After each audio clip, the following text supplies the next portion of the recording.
Dear friends, ladies and gentlemen, good afternoon. It's my pleasure and privilege to be an integral part of this interesting afternoon. I think we need people to be seated as well.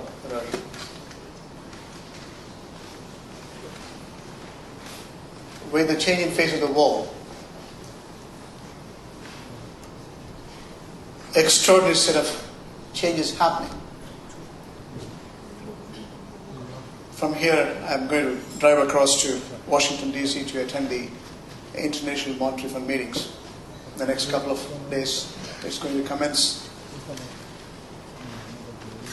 a global congregation of bankers, policymakers, to come together to see whether we can have a sustainable journey in terms of global growth and sustainability.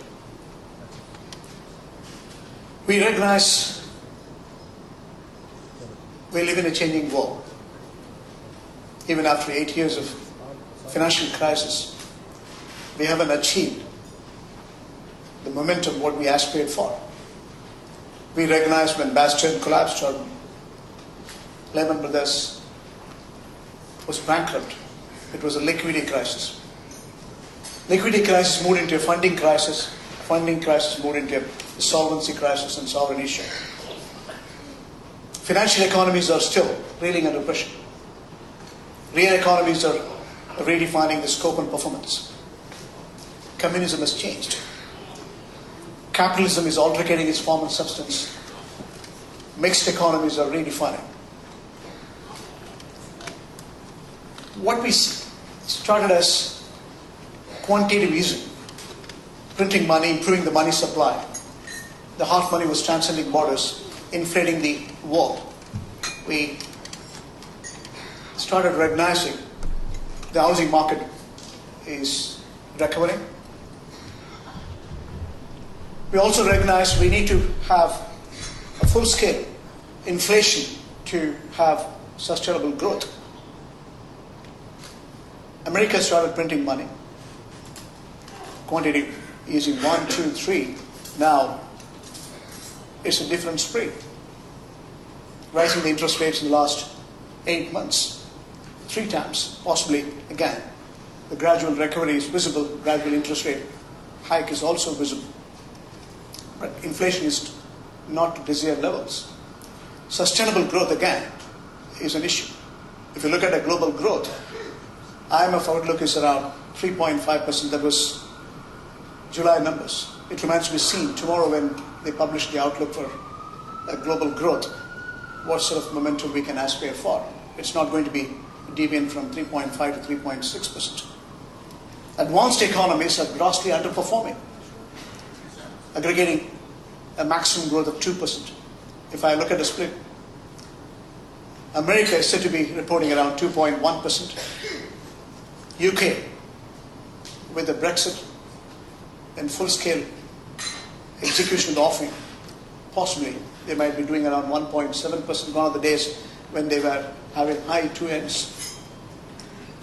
Euro, enlarged fraternity, where the monetary policy is centralized, fiscal policy is decentralized, is said to be recovering now with the quantitative easing again. If America can print money, European Central Bank can print money. That's what precisely happened. But inflation is an issue. If you look at the bigger picture, they should be reporting around 1.7 to 1.9%. Bank of England printed money, but the Brexit is a different spree. And again, they are getting marginalized with the trade negotiations still under rough weather. Japan, with the advent of Abenomics, said to be coasting along reasonably well. 1.3 to 1.5% is a realistic growth. In aggregate terms, if you look at the bigger picture, maximum of 2% will be advanced economies must be returning. If you look at the emerging markets, in aggregate terms again, they should be reporting between 4.5 to 4.6%. China is likely to deliver 6.7%. India as a functional democracy was transforming well, but last quarter, after the demonetization, and the general sales tax execution, there are issues. Last quarter reporting was just 5.7%, but still over 7%, 7 to 7.2% growth is possible. South Africa should be reporting around 1.3%. Brazil and Russia, which were in contraction till last year, should be coming to positive territory. South Africa, or rather, Brazil should be doing around 0.3%. Russia should be doing between 1 to 1.2%. Middle East, North Africa, Afghanistan, and Pakistan, in aggregate terms, should be reporting around 2.6%. But Middle East, within the Gulf definition, if you look at it, and if I was talking about GCC, GCC is known for cooperation and coordination since 1981. But what has happened in the last 5 months is an extraordinary set of stories. That's what precisely the reason why I'm here. Add this information for your advantage. So we welcome the corporates, big or small, to come and set up the infrastructure and use Qatar as a gateway. If you look at the competitive offering compared to the rest of the Gulf states, Qatar has got a definite window for you to instill your business. And it could be Asia, could be your market, or even Africa could be your market, but we can be the gateway to support. With the kind of liberalization which we have pronounced in terms of policy frameworks, it's an important opportunity for you to relish and put your business on track. And institutions like Doha Bank or the rest of the banks are all here to support your mission. With the investment agreements which we have signed, Qatar also investing in US. We have a commitment of $35 billion in the next 5 years to invest in the United States. So much so, even in Silicon Valley, Qatar investment authorities are setting up their office to explore the possibilities for funding seed capital for innovation. Similarly, there are a growing investment partnership or joint ventures in oil, non-oil and gas, hydrocarbon as well as non-hydrocarbon areas. We have momentum going between US and Qatar. So these are the spaces where we can see the momentum. Let me also show some of the clips which might be useful. If you look at the bigger picture of the nation,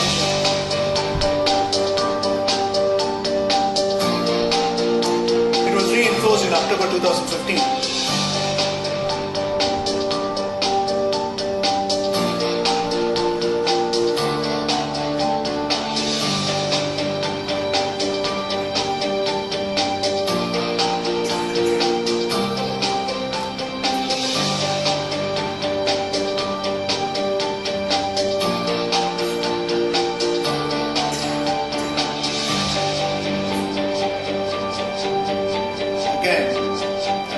This year, as well as in June, additional commitments are made for investments.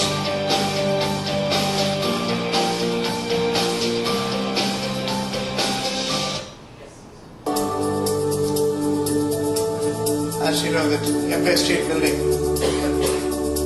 we have an investment as well.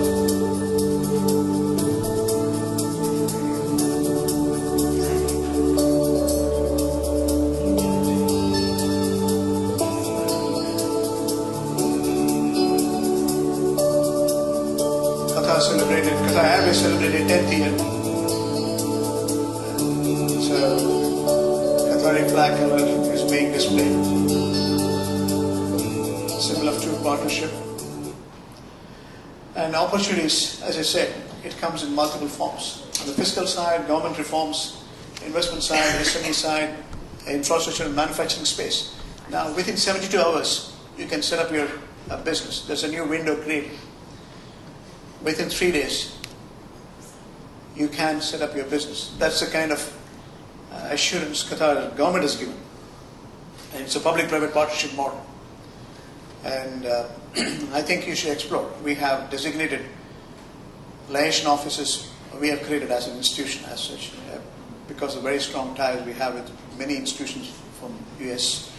Doha Bank can facilitate such requirement as well. The free zone is another opportunity. On the food security, we can explore further, whether it's healthcare or education or food processing. American corporates, small and medium-sized entrepreneurs can step in. There's another space where we have growing opportunities with the severe ties with Saudi Arabia. This is a new beginning, could be for American corporates. In terms of regulatory framework, we have seen the reflection. We have re-regulations. We have a new bankruptcy code pronounced. We have new public-private partnership law has been pronounced. It's all happened in the last 4 months. It's so energetic. This crisis has created new opportunity. Sometimes you never know what you can do unless you are cornered, and that's precisely happened. And sense of cautious optimism, I should use the expression, has been revealing for us to see through. Such opportunities are shaping up, and the market reforms in terms of regulatory and financial space have been spelled out. Now, if you look at, there are 3 CEOs along with me in the picture. You could see Qatar Financial Center CEO, Qatar Exchange, and Qatar Development Bank.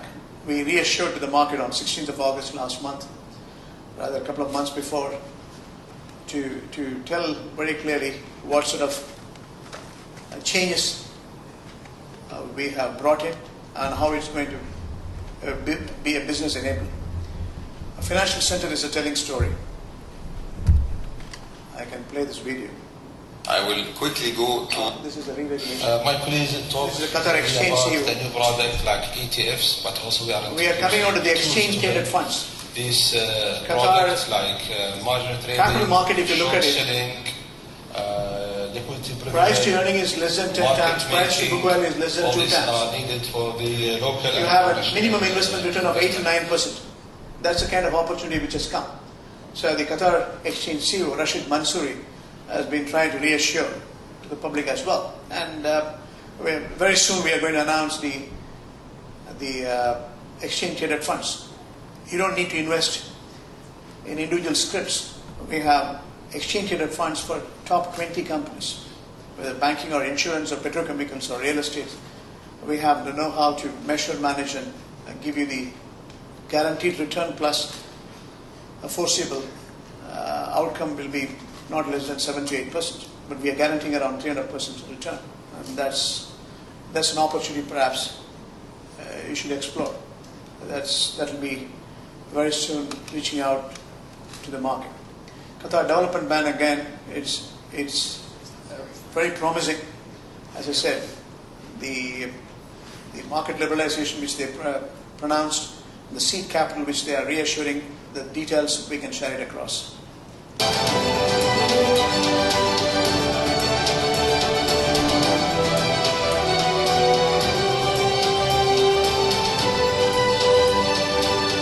It goes on.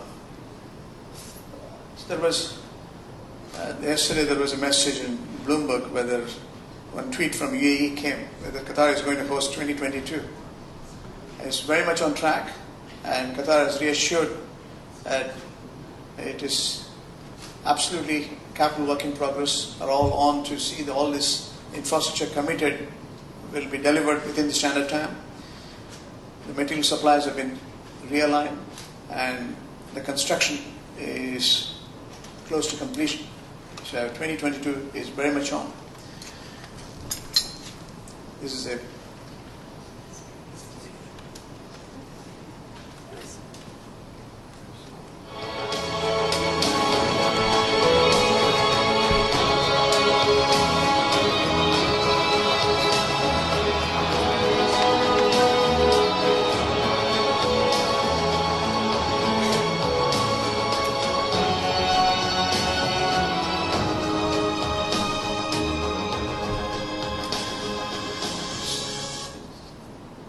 Again, there's a new port. It's an important opportunity. While the transshipment used to be Jebel Ali, Dubai, now we have our own port, state of the art. We can service 1/3 of the total Gulf import and export. That's the scale at which, and it's a green, with a complete green mission. It has been initiated and it was inaugurated off late. Qatar's Emir has opened the new Hamad port as part of a wider plan to increase non-petroleum exports. It means larger container ships can go directly to Doha rather than docking in the United Arab Emirates, where cargo was transferred to smaller vessels. The UAE is one of the countries that have imposed a land, air, and sea blockade on Qatar. The port will have an annual capacity of 7.5 million shipping containers and separate terminals dedicated to general cargo, serial vehicles, and livestock.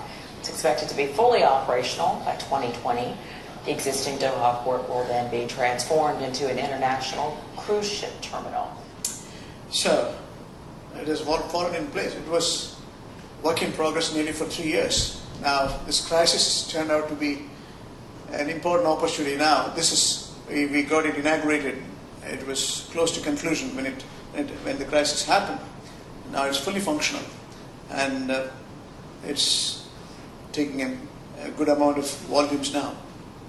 Tourism again, those who have not visited, I'm sure most of you must have visited Qatar. If you are not, please, you should visit Qatar. Tourism is another area.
Most welcome to Qatar now. 80 countries have been liberalized, visa on arrival, and you should explore. Qatar Airways is world 5-star airline again. When it comes to permanent residency, they announced. That is another important development. Long term. Let me sum it up. So yesterday I was in Bloomberg. Somebody, Hanifa was mentioning as such, a few questions which were worth sharing it with you. The question is whether Qatar is a stable and functional economy. If you look at the bigger picture as such, in terms of performance, it's second to none. It's the highest performing economy in terms of overall economic momentum. 3.4 is what we foresee. And hydrocarbon will be around 1 to 2%. Non-hydrocarbon will be around 7 to 7.5% will be the non-hydrocarbon. And I was trying to articulate what was the recurring revenues. If you look at last year, we had over $45 billion as oil and gas and petrochemical revenues. On account of the investable surplus, sovereign funds, what you call, we had a return of almost $35 billion, and we have almost $17 billion other revenues. So it's going to be recurring. The existing hydrocarbon production, LNG production, arguably single largest in terms of a global LNG maker, not in terms of reserves, but in terms of export, right from Japan, South Korea, Singapore, China, India, name it. The emerging markets have got huge energy security issues that they are all consuming. Now, Qatar is signing with Bangladesh for 2.5 million metric tons. And again, Shell is going to have additional capacity built up. It is targeting around 100 million metric ton export in the next 3 to 4 years' time. And that's the level of recurring revenues you're going to have from hydrocarbon. With the growing investable surplus on account of the sovereign funds, you will have minimum returns in terms of investments. So non-hydrocarbon revenues are also coming up.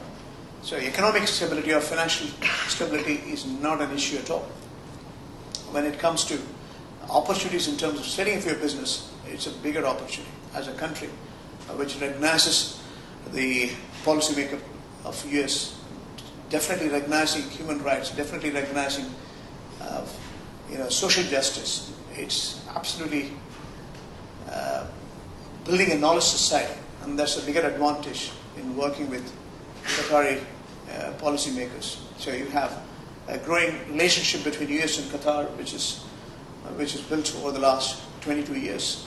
A very exemplary alliance, and precisely that is the mindset of Qatar today. With the changing dynamics in the world, while Qatar is trying to support the overall global sustainability. If you look at in terms of political progression, Qatar has done an extraordinary job. President Nasser al-Nasser was the Security Council member. He was the UN General Assembly member. He was the president of UN General Assembly in 2011, 2012. And whether Darfur or Lebanon or Syria or Qatar behaved to support the Arab Brethren as a statesman. When it comes to the social progression, as I said, education society, knowledge society is what Qatar believes in. That's why world-class education institutions. Many of you must have visited Qatar. If you are not visited, visit. If you are not visited Qatar Foundation, world-class education campus, you should come and see the quality of the campus, the kind of the infrastructure they have created, investment they have made in the education city is extraordinary vision and execution, and that's what we should be proud of. When it comes to economic progression, I can extrapolate and tell you, as a banker or economist, you have huge econometrics in the making.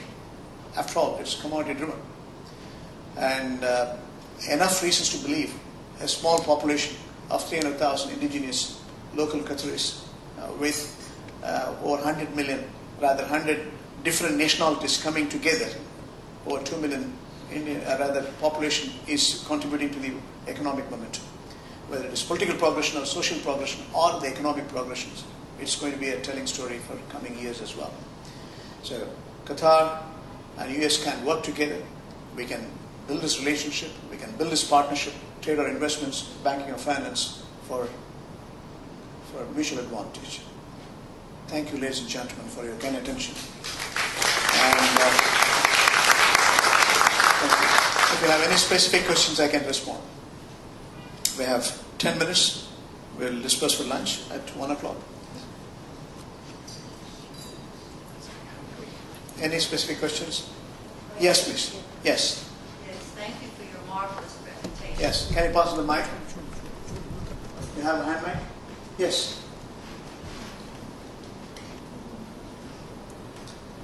It's a very complicated story. I was trying to make it simple because unless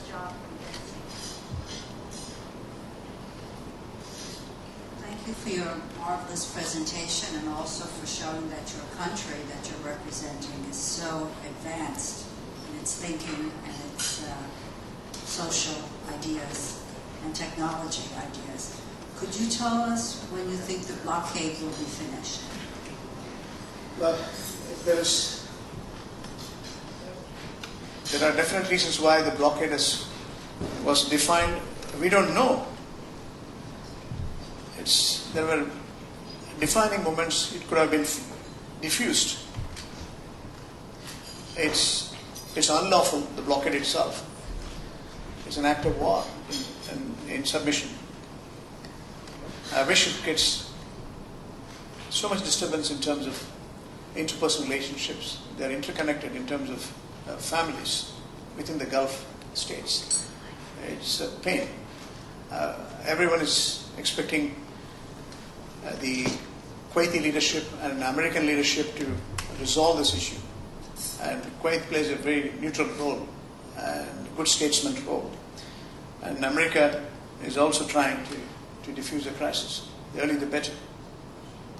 We want it to be over now. Meanwhile, we know how to face the current challenge. That's what precisely Qatar managed to show in real resilience to changing dynamics. I couldn't disagree with you. We want to, it has to be sorted out as early as possible.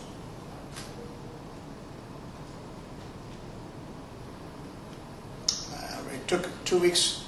American State Department said, what is the reason? Nobody knows. How can you solve when you don't have a defined problem? If you accuse a country which has got greater alliance with the American administration, which is engaged in combating terrorism and precisely aligned in terms of foreign policy makeup to support freedom of social justice,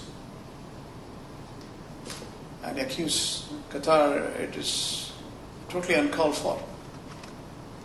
As I said, it's a strategic miscalculation. There are reasons which are different than what has been spelled out, as I see it. Yes? You suggest that this all began on the hacking incident on May 23rd, and I'm curious, has the government made a determination? You referenced, I don't think I need that. You referenced the UAE's involvement, but it wasn't clear to me. Has the government made a determination, the Qatari government, about who was behind that hack? Yes, it was Washington Post which revealed clearly who was behind it. It came through external sources. And whose external sources? FBI, yes. UAE was very much there. That's what the Interior Ministry from Qatar is showing clearly. They were behind it. It's unfortunate, but it's true. Because the website, it was living in Qatar, seeing this kind of acrimony was sad. So we were wondering how can this kind of aberrations can take place, but then finally it revealed it is not, it's fake story planted by someone else. So it's now proved who has done it.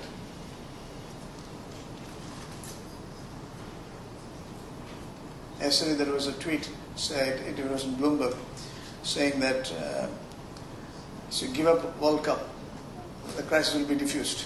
I don't know whether many of you have read it. So, yes, please. Can you? Yeah. Are there any discussions with those with those countries that blockaded Qatar to solve that issue? What is the progress, or is it a standstill? Very much. There were enough discussions. Secretary of State Rex Tillerson was there since the beginning. He stayed there for 2 weeks or so, connecting people. And Kuwait is playing a professional intermediary role to diffuse the crisis. And again, when the Kuwaiti Emir visited Washington last month, he expressed his intention to diffuse. And when the General Assembly meeting took place, world leaders were here, and again, Emir of Qatar and the President of the United States met. They have expressed their keen interest to have dialogues and resolve this issue. So there are enough initiatives. I hope it gets resolved. Yeah, that is precisely the reason on 11th of July, you have seen American Secretary of State signed saying that Qatar and the US will work together to tell the world, because if you look at, as a banker, I can tell you, see, since 2005 we have a regulatory framework which shows we are setting enough measures in terms of policies and procedures and process and technology systems to combat terrorism. So we are fully compliant in substance. Even sanctioned countries, United Nations sanctioned countries, whether it is Sudan or North Korea or Iran or Yemen, there was no exceptions. My relationship is there with Wells Fargo, JP Morgan, and they are my clearing relationships. So we have full compliance in substance. It's very strange that this kind of accusation has taken place. We all hope the situation diffuses, but what happens if it escalates? Well, we have seen the last 4 months is business as usual. If you look at the last 5 months, I'll tell you. Till August, September number is not out. The banking, for example. The credit expansion is 6.6% growth year to date, which is twice in the GDP, which is very normal. The deposit expansion is incremental, almost 9%. Asset expansion is around 4.4%. It clearly testifies the business is as usual. And the worst has happened. What else could have happened? So, we, as I said in my presentation, from plan A to plan B is what we managed to,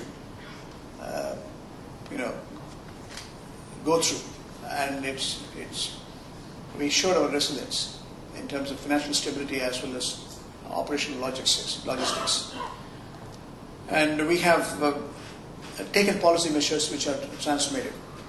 And that's going to help us to improve the overall investment climate as well as competitive business offerings. So beyond this, what escalation it could be? Yes, please. Thank you very much for your point of view and elaborating on where Qatar is right now. And in moments like this, oftentimes one gets into this realm of fallacy of interpretive form. But moving forward, though, looking at the situation as investors, what aggressive incentives would you be giving, let's say, U.S. investors to be coming into Qatar, apart from the ETF and structures that you've said, with respect to repatriation of income, tax, and so on and so forth? Yeah, we have we redefined our framework in terms of investment climate. Tax holidays have been declared. Excess duty and customs duties have been waived in certain specific projects. So the market liberalization as well as incentives we have charter redefined. I can share it with you, depending upon the industry. And again, concessional interest rate in terms of financing charges, Qatar Development Bank has come out with. And again, financing for certain project specifics, seed capital or mezzanine financing is also pronounced. So plenty of, bankruptcy law is a new code which is pronounced, and its public-private partnership law has been very much promulgated. We have free zones again, 3 free zones earmarked, and incentives have been defined for each free zones. So plenty of information to share. If you have specific, industry specific, we can clarify. Yes, please. You mentioned that Jordan, Kuwait, and the UK, that's are basically friends.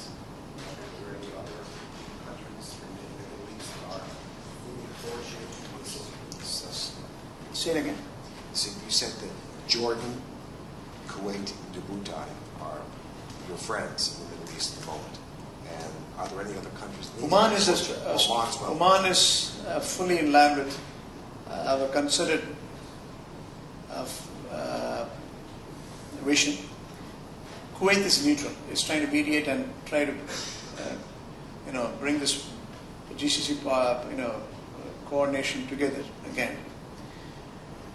And globally, we had knee-jerk reactions initially.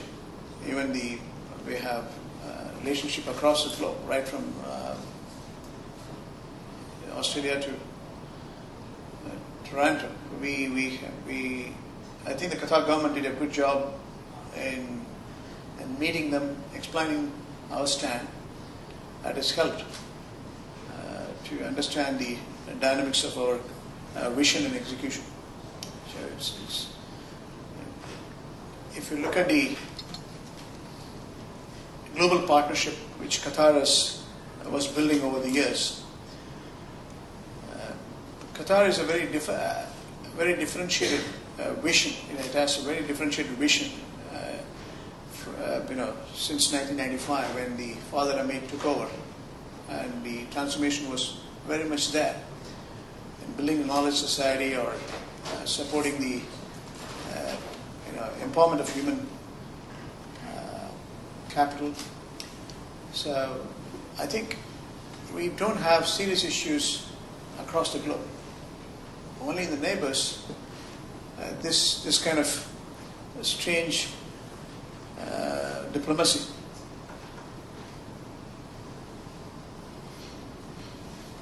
Yes. What are the rating agency outlooks for Qatar at the moment? Good question. See, our rating moved from AA2 to AA3 now, AA2 to AA3. It means the borrowing cost is going to go up a bit. The credit default swap rate has changed because of the blockade, and the outlook has been put to negative.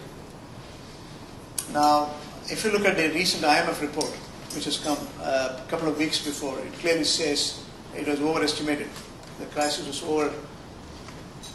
was more exaggerated, and Qatar has proved to be resilient. That's a clear message. IMF has given very independent reporting, and that's music to everyone in Qatar.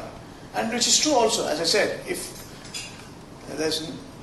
it's business as usual, and from a banking perspective, I can tell you that's the barometer of an economy. Compared to last year, we have grown better in terms of credit expansion or even deposit improvement. We have seen better results compared to last year. So I'm sure rating agencies will reconsider their judgment in the coming days. Is this mic on? Yeah. In the free trade zones, are foreign investors allowed to own 100%? Yes. And is there any mandatory external financing that must come along to qualify for, tax, relief or profit expatriation? Yeah, the free zones, there is a definite prescriptions for it. And first, to answer your question, yes, 100% ownership, yes, repatriation still, again, three incentives in terms of tax holidays, waiver of excess duty, customs. Again, it's been spelled out well. The details I can share it with you. If you have a business card, you can send me. If you're industry specific, you can tell me. We can even add value for investment partnership. The other question I had was, is real estate still primarily freehold or leasehold? And are there any specific zones where freehold is permitted? It's a freehold. As far as free zones are concerned. No, outside the free trade zones. There are designated spaces where you can have freehold. Otherwise it's a leasehold. There are specific spaces where you can have a freehold. For example, Pearl, Qatar is a freehold. Now, free zones, clearly they're laid out as a freehold. Yeah. Thank you.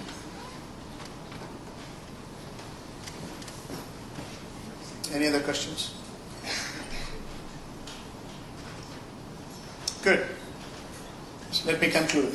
Thank you all for coming. It's a wonderful opportunity for me to interact with you. It's an intricate story as such. I was trying to simplify as much as I can. And best be reassured that we want to engage with you all to build this partnership and take it to the next level. Thank you, ladies and gentlemen.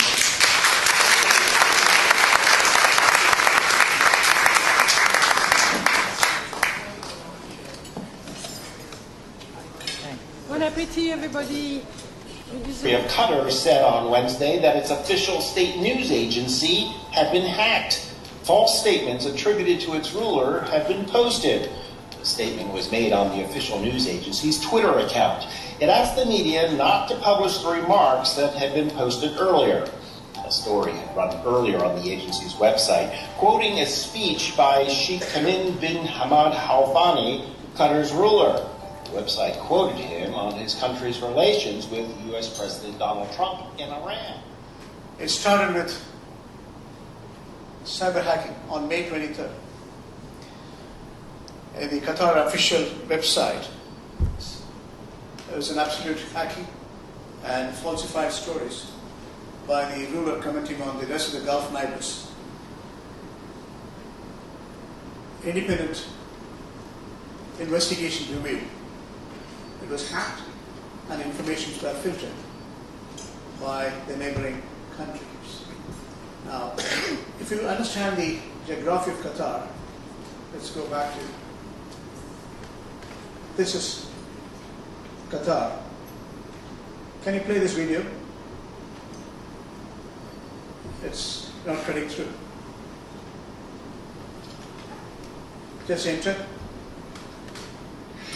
Qatar is currently being blockaded by its neighbors, and its only land border with Saudi Arabia is shut down, and it can't bring anything or anyone in or out.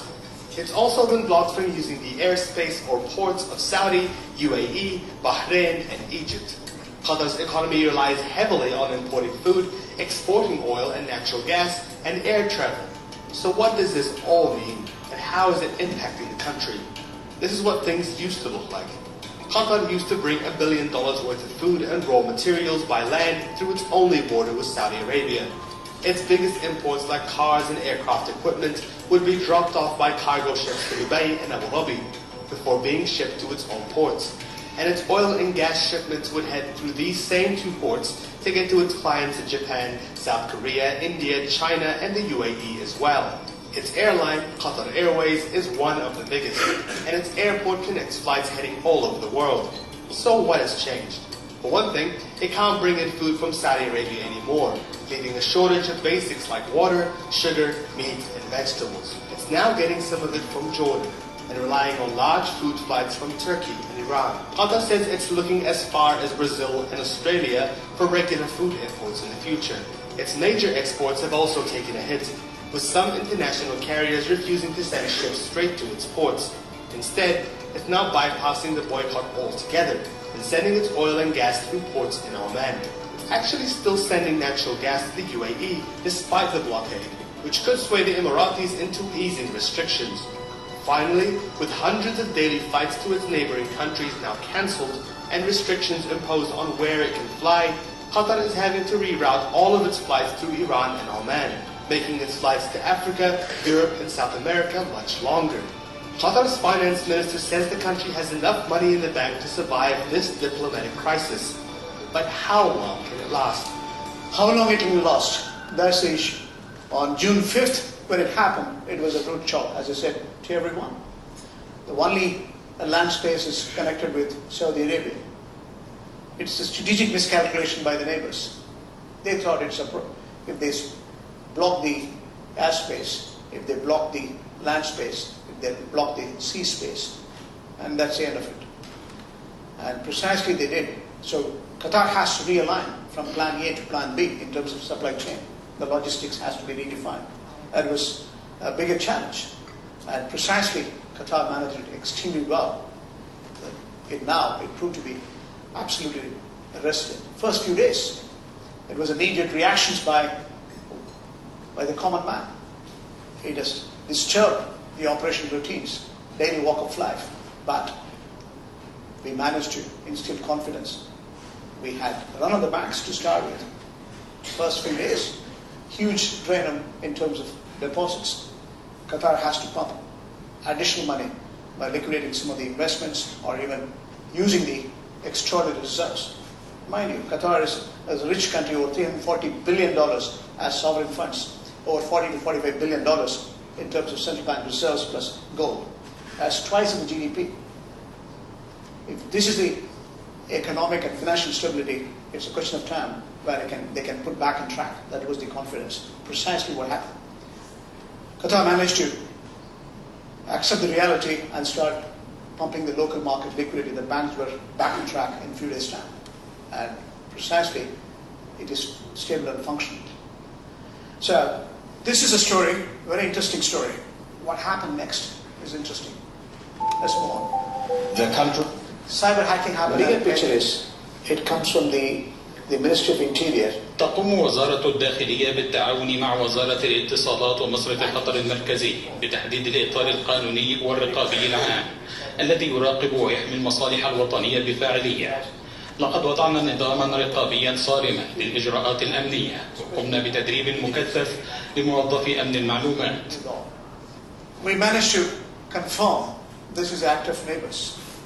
This is precisely the fake news which was put through in the media we have to map it through risk measurement management. And precisely we did. We managed to instill confidence across the globe. Our investors, our depositors, our shareholders are all being told in real order what exactly was the real story. Now, well, meanwhile, the Qatari team looking into the alleged hacking of the Qatar news agency has presented its findings in Doha, and it says people in the UAE were involved. The diplomatic crisis in the Gulf was sparked in May by quotes carried by the news agency that were said to be from the Qatari emir. Qatar says those quotes were fake and planted by hackers. It is planted by hackers. And the question is, what sort of alignment we have with the US? He's talking about combating funding of Islamist ideology, and all of us, we are combating the funding of any terrorist groups. If you look at the bigger picture, the US-Qatar relationship, we have the second largest military base after Pentagon.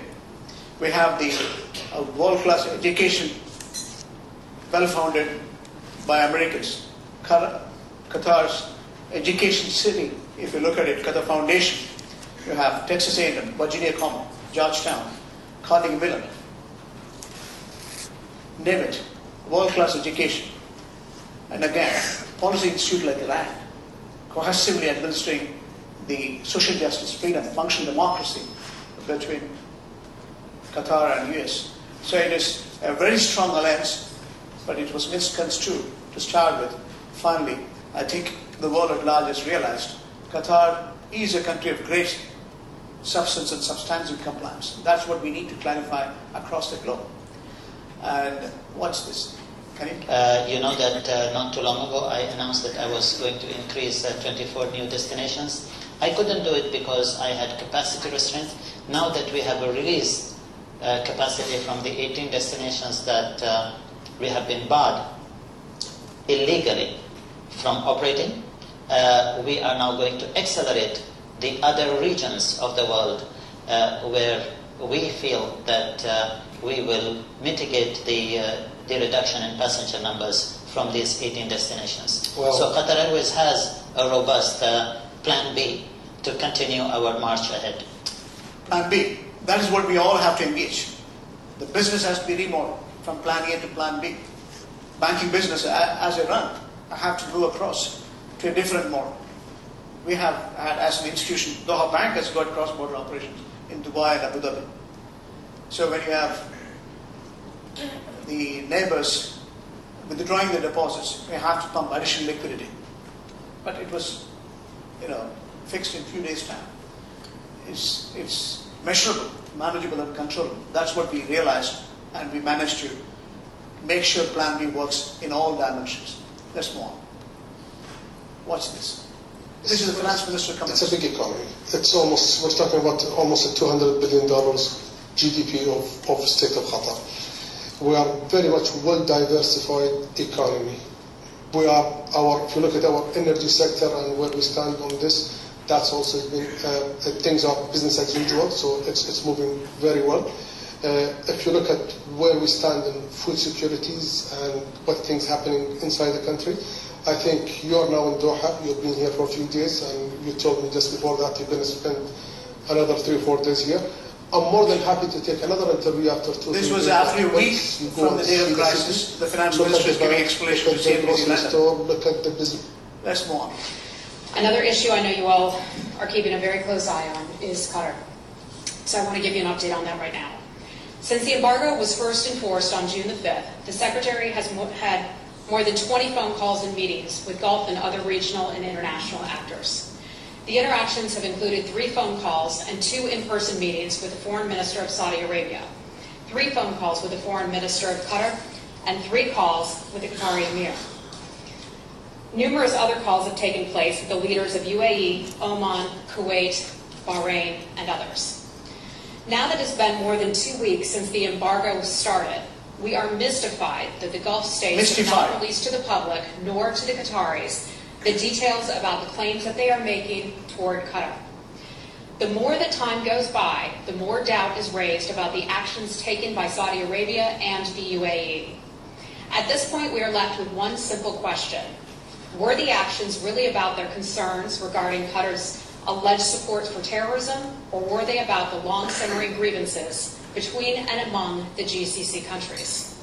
The Secretary is determined to remain engaged as we monitor the situation. He has been delivering the same message to other diplomats overseas. We are encouraging all sides to de-escalate tensions and engage in constructive dialogue.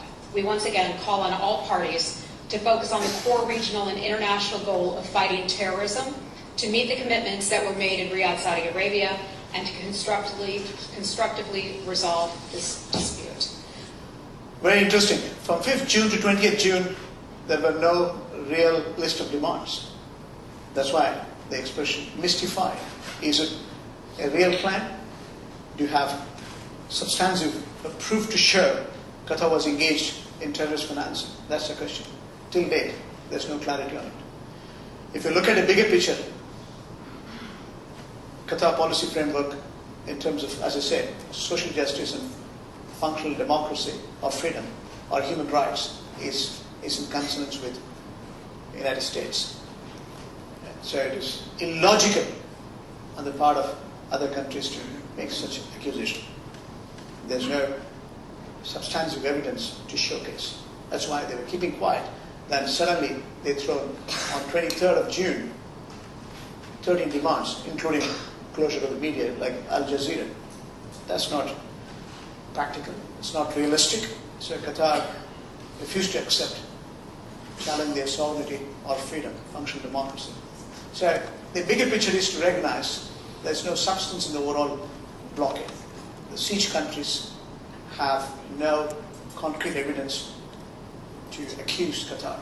And that's the reality. Now,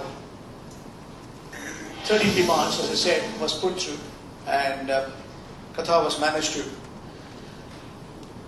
showcase the resilience in terms of financial results, in terms of the overall stability in supporting the systems, the banking systems, as well as the overall operational management for Plan A to Plan B.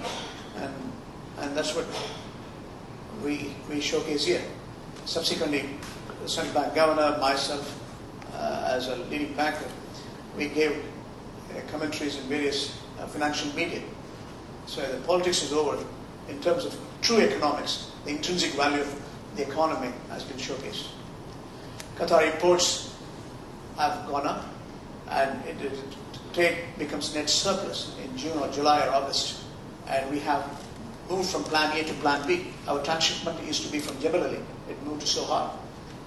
And again, we used to import steel from Malaysia, rather from Saudi Arabia. Now it's from Malaysia. Food supply, as you could see, it used to come from Saudi Arabia. It comes from various parts of the world, including UK, India, Iran, and Turkey. So the conversion from Plan A to Plan B, rightly executed. And if you look at the bigger picture, played a big role as Qatar Central Bank, and we find our banking sector is well capitalized, meeting the Basel III. They have high liquid asset, plus they has a very good interbanking activity inside and outside. Just to go on, the Thank you very much, Your Excellency, and thank you for welcoming us to Doha today. And we also appreciated the time His Highness the Emir afforded us for a very good discussion upon our arrival as well. I am here in Qatar today, carrying with me the same spirit which President Trump traveled in Riyadh with in May. The United States has one goal: drive terrorism off the face of the earth. The President said, and I quote, "Every country in the region has an absolute duty to ensure that terrorism..." Just to reassure the world, the United States re-engaged again to sign this memorandum of understanding, represents weeks of intensive discussion to tell the world and neighbors that reinvigorates the spirit. Qatar and US are partners in combating terrorism. And that is what the message Rex Tillerson was making on 11th of July. It was a face-saving opportunity to defuse the crisis. It didn't happen. Let's move on. Qatar was flying cows to east milk shortage. Now, we have we're importing cows and we are manufacturing our own. From Hungary to Australia, we had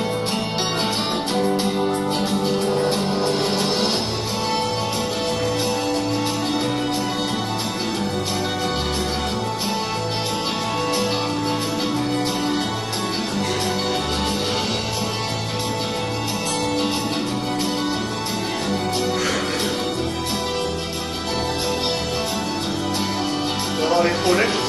Now it's full-scale production is on. Now, moving on. Just to sum it up, it's a strategic miscalculation. Here is a country of great substance, and essentially there is no reflection of any of the issues which they have mentioned as is realistic or it is akin to the issue which they alleged. So Qatar is moving on. We also tested in the last 4 to 5 months. We're resilient and our conversion has worked. Now we have opened many avenues now as an opportunity. The transformation in terms of policy framework, whether it is fiscal reforms, whether it is improving the investment climate, whether it is small and medium-sized entrepreneurs in liberalization or incentives, whether it is infrastructure creation, additional infrastructure creation, whether it is liberalization in terms of visa on arrival. After all, the challenge is real. So Qatar has taken enough initiatives to map these real issues to manage it. And some of the opportunities is what I want to highlight. Meanwhile, I want to showcase the concluding part of it on the story. This is my interview on 3rd August because I was trying to showcase in BBC and Bloomberg what was the overall economic strength of it. Life is as usual after the blockade. The D-shaped building is Doha Bank. You could see that hand.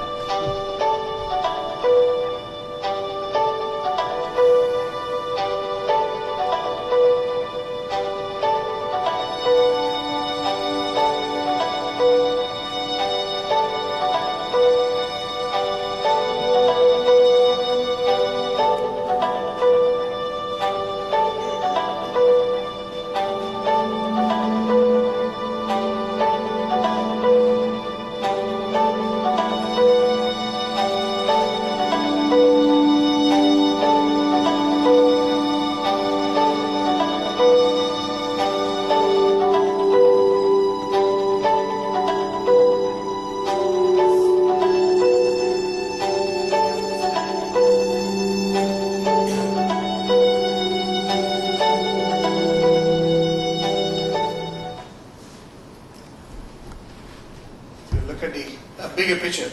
So the crisis is history.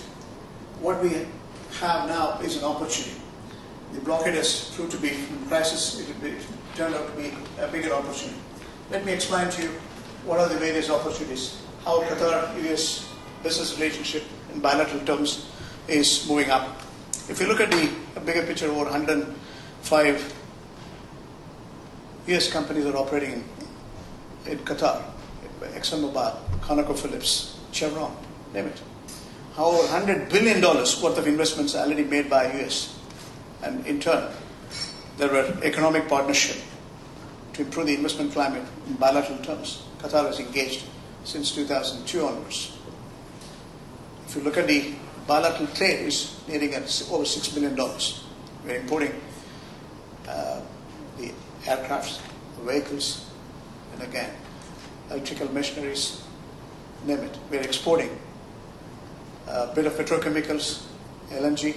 We started Golden Pass Terminal in Houston. Plenty of opportunity for us to redefine with the market liberalization Qatar is engaged. What are the changes? I'll explain to you. To start with, Qatar has got a huge amount of government expenditure in the coming days for infrastructure creation, urban development, especially with regard to 2022. We need airport, seaport, road, rail, stadiums. and a huge amount of EPC contracts is available, and it's in the making. If you look at the fiscal discipline, it runs in current account surplus with a fiscal deficit. The government is running on fiscal deficit because the excessive expenditure over the revenues is purely on account of infrastructure creations. And that's going to be mapped through additional borrowings. Yesterday there was a news in Bloomberg that Qatar is going to borrow additional $9 billion. If you look at the gross debt to GDP, still measurable, 46% of the GDP is the debt. That's not very high. So as a country, it's a double A-rated country. As an economy, if you look at it, it has got a very strong economic outlook. IMF recently revealed that economic sustenance is possible. Between 3 to 3.5% is what we foresee for 2018. When it comes to the fiscal deficit, it's around 5.5% will be the fiscal deficit for another 3 to 4 years' time, till we have expansionary fiscal policy to support the overall infrastructure creations. Huge amount of opportunity for American corporates to come and set up their infrastructure. On the investment side, we have market liberalization taking place, a single window clearance. We have Qatar Financial Center, the American companies, whether it is asset management, whether insurance or banking. There's a huge amount of opportunity or wealth management for that matter. American corporates, banks and financial institutions can step in, and it's fully incentivized, liberalized tax regimes, a flat 10% tax rates, and you have enough reasons to believe with the intrinsic value of the economy, you can grow. And I'll show you some of the clips in terms of the investment opportunities. We also have Qatar Development Bank. Small and medium-sized entrepreneurs are stepping in. Now we have Qatar Development Bank with a joint risk participation with the local commercial banks. They used to have joint risk participation for debt. They also pronounced last month equity participation for designated projects, designated sectors, which they mentioned. Perhaps the information are available with me and my colleagues, so we can share it across. Any small and medium-sized entrepreneurs from the US who wants to set up the business, we are here to support the mission as well.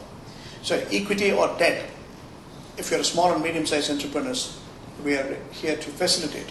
And that's an opportunity which is shaping up. When it comes to free zones, with all this climax, with all this blockade, Qatar has realized they have to liberalize the space. So the free zone was created. 3 free zones. You have customs or excess duty or tax holidays. Even income tax holidays have been declared. And there are prescribed charter for this. We can share this information for your advantage. So we welcome the corporates, big or small, to come and set up the infrastructure and use Qatar as a gateway.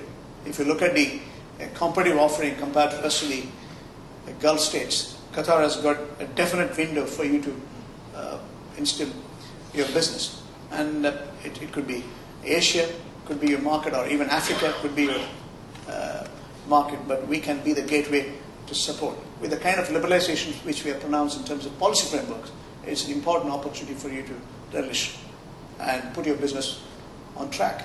And institutions like Doha Bank or the rest of the banks are all here to support your mission. With the investment agreements which we have signed, Qatar also investing in US. We have a commitment of $35 billion in the next 5 years to invest in the United States. So much so, even in Silicon Valley, Qatar investment authorities are setting up their office to explore the possibilities for funding seed capital for innovation. Similarly, there are a growing investment partnership or joint ventures in oil, non-oil and gas, hydrocarbon as well as non-hydrocarbon areas. We have momentum going between US and Qatar. So these are the spaces where we can see the momentum. Let me also show some of the clips which might be useful. If you look at the bigger picture of the nation.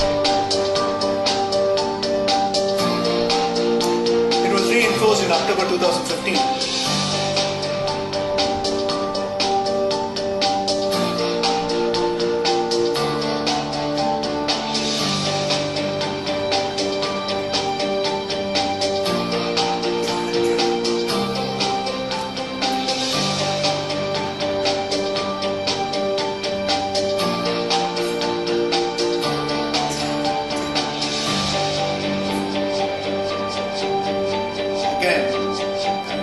This year, as well as in June, additional commitments are made for investments.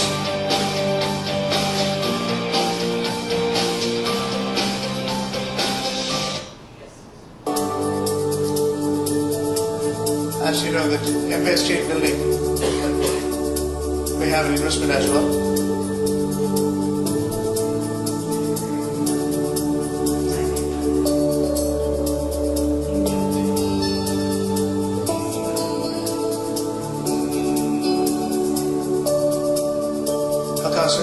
Qatar Airways celebrated 10th year.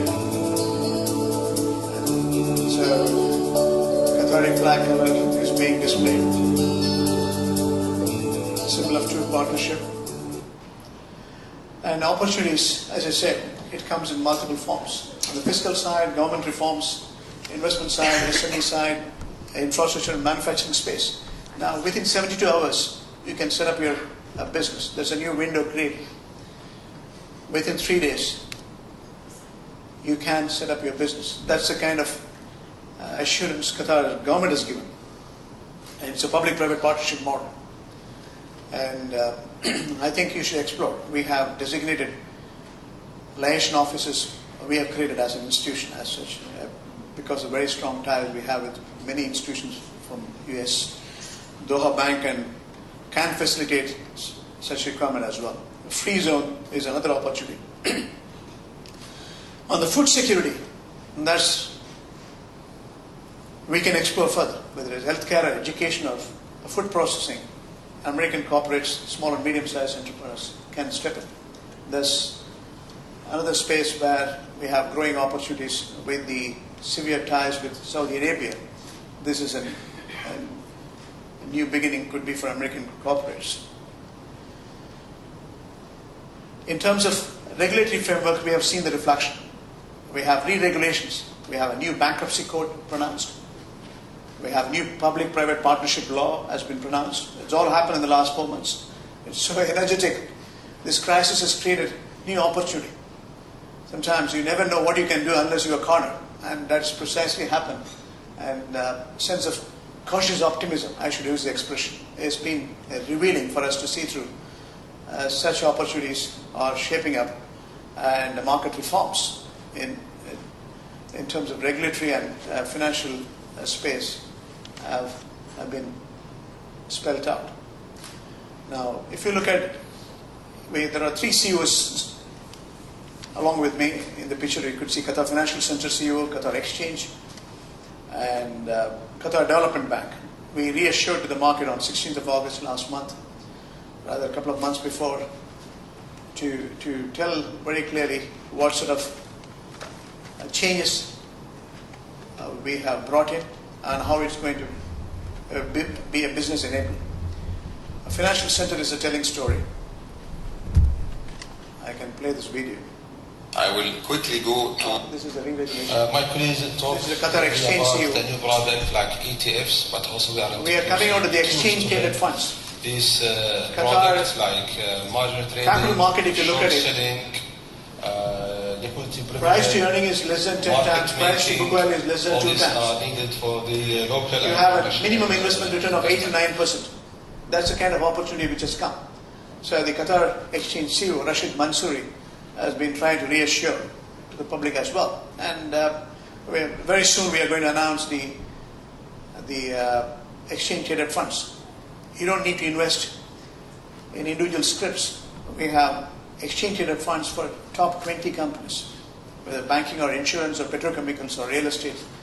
We have the know-how to measure, manage, and give you the guaranteed return plus a foreseeable outcome will be not less than 7 to 8%, but we are guaranteeing around 300% return. And that's an opportunity perhaps you should explore. That'll be very soon reaching out to the market. Qatar Development Bank, again, it's very promising. As I said, the market liberalization which they pronounced, the seed capital which they are reassuring, the details we can share it across.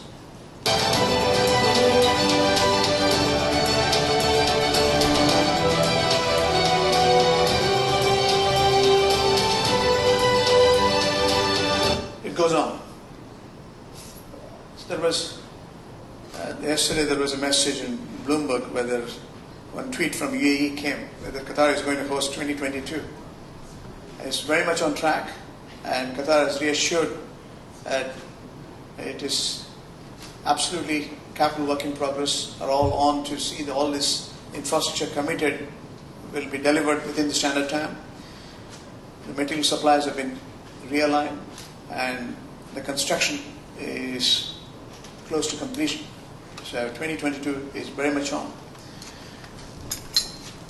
This is it.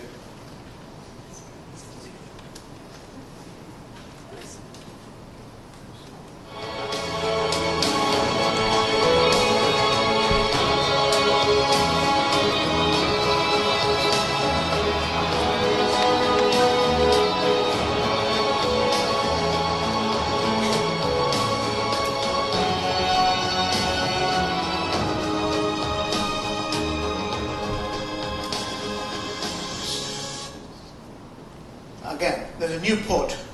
It's an important opportunity. While the transshipment used to be at Jebel Ali, Dubai, now we have our own port, state of the art. We can service 1/3 of the total Gulf import and export. That's the scale at which, and it's a green, with a complete green mission. It has been initiated, and it was inaugurated off late. Qatar's Emir has opened the new Hamad port as part of a wider plan to increase non-petroleum exports. That means larger container ships can go directly to Doha rather than docking in the United Arab Emirates, where cargo was transferred to smaller vessels. The UAE is one of the countries that have imposed a land, air, and sea blockade on Qatar. The port will have an annual capacity of 7.5 million shipping containers and separate terminals dedicated to general cargo, serial vehicles, and livestock. It's expected to be fully operational by 2020. The existing Doha port will then be transformed into an international cruise ship terminal. So, it has fallen in place. It was work in progress nearly for 3 years. Now, this crisis turned out to be an important opportunity. Now, we got it inaugurated. It was close to conclusion when the crisis happened. Now it's fully functional, and it's taking a good amount of volumes now. Tourism, again, those who have not visited, I'm sure most of you must have visited Qatar. If you're not, please, you should visit Qatar. Tourism is another area.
Welcome to Qatar. Now 80 countries have been liberalized, visa on arrival, and we should explore.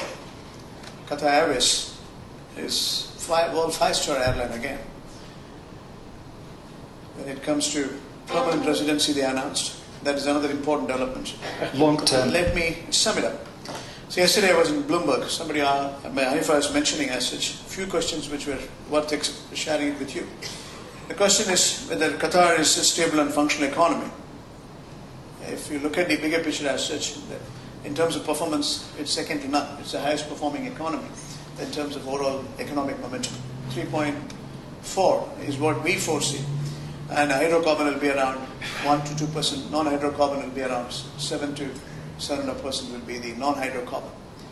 And I was trying to articulate what was the recurring revenues. If you look at last year, we had over $45 billion as oil and gas and petrochemical revenues. On account of the investable surplus, sovereign funds, what you call, we had a return of almost $35 billion. And we have almost $17 billion other revenues. So it's going to be recurring. The existing hydrocarbon production, LNG production, arguably single largest in terms of a global LNG maker, not in terms of reserves, but in terms of export. Right from Japan, South Korea, Singapore, China, India, name it. The emerging markets have got huge energy security issues that they are all consuming. Now, Qatar is signing with Bangladesh for 2.5 million metric tons. And again, Shell is going to have additional capacity built up. It is targeting around 100 million metric ton export in the next 3 to 4 years' time. And that's the level of recurring revenues you're going to have from hydrocarbon. With the growing investable surplus on account of the sovereign funds, you will have minimum returns in terms of investments. So non-hydrocarbon revenues are also coming up. So economic stability or financial stability is not an issue at all. When it comes to opportunities in terms of setting up your business, it's a bigger opportunity as a country which recognizes the policymaker of US, definitely recognizing human rights, definitely recognizing social justice. It's absolutely building a knowledge society, and that's a bigger advantage in working with Qatari policymakers. So you have a growing relationship between US and Qatar, which is built over the last 22 years. A very exemplary alliance, and precisely that is the mindset of Qatar today. With the changing dynamics in the world, while Qatar is trying to support the overall global sustainability, if you look at in terms of political progression, Qatar has done an extraordinary job. President Nasser al-Nasser was the Security Council member. He was the UN General Assembly member. He was the president of UN General Assembly in 2011, 2012. And whether Darfur or Lebanon or Syria or Qatar behaved to support the Arab brethren as a statesman. When it comes to the social progression, as I said, education society, the knowledge society is what Qatar believes in. That's why world-class educational institutions. Many of you must have visited Qatar. If you are not visited, visit. If you are not visited Qatar Foundation, world-class educational campus, you should come and see the quality of the campus, the kind of the infrastructure they have created, investment they have made in the education city is extraordinary vision and execution, and that's what we should be proud of. When it comes to economic progression, I can extrapolate and tell you, as a banker or economist, you have huge econometrics in the making. After all, it's commodity driven, and enough reasons to believe a small population of 300,000 indigenous local Qataris with over 100 million, rather 100 different nationalities coming together, over 2 million population is contributing to the economic momentum. Whether it is political progression or social progression or the economic progressions, it's going to be a telling story for coming years as well. So Qatar and US can work together. We can build this relationship, we can build this partnership, trade or investments, banking or finance for mutual advantage. Thank you, ladies and gentlemen, for your kind attention.